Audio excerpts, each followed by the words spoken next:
لأول مرة يرقص يوسف فرحا مع أقرانه، ومنهم مثل حالته يعانون من متلازمة داون في مكان واحد.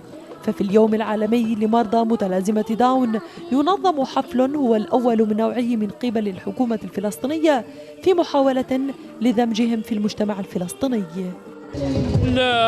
أنا حمراء مية وجدا طب 100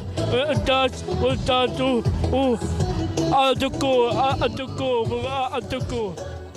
حسب الإحصائيات التي وثقها الجهاز المركزي للإحصاء، فإن عدد مرضى داون في الأراضي الفلسطينية في تزايد مستمر عاما بعد عام، حتى وصل عددهم في الضفة والقطاع إلى ما يقارب 5000 مريض يعانون ليس فقط من الإهمال المجتمعي، بل ومن غياب مركز صحي متخصص لرعايتهم.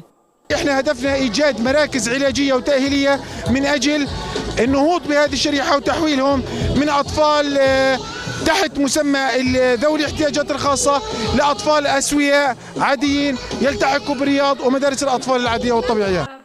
وعودات رسمية وحكومية منذ سنوات وسنوات لمساعدة مرضى داون الذين يحتاجون وحسب القائمين على أوضاعهم لتدخل مبكر ولبرامج متخصصة في التعليم والتأهيل من قبل جهات رسمية لدمجهم في المجتمع وتحويلهم إلى عناصر فاعلين. الحكومة بدورها وعدت مجددا بإيجاد حلول لمرضى داون. يجب أن يكون هناك دراسة كاملة، وأنا شخصيا سأقوم بالإشراف شخصيا على هذه الدراسة للمختصين بالتعامل على هذا الموضوع والمتخصصين للعمل، وسنبدأ من هذه اللحظة.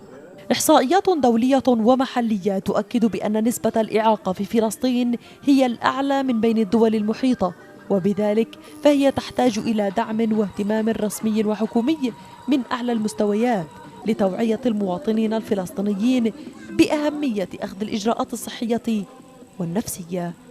مركز صحي متخصص واهتمام حكومي ورسمي وشعبي ودمج في المجتمع هو كل ما يحتاجه مرضى متلازمة داون في الضفة الغربية المحتلة في يومهم العالمي الذي يرسلون فيه رسالة واضحة بأن أوضاعهم تحتاج فقط إلى اهتمام وتصويب ليكونوا أفرادا فاعلين في المجتمع الفلسطيني.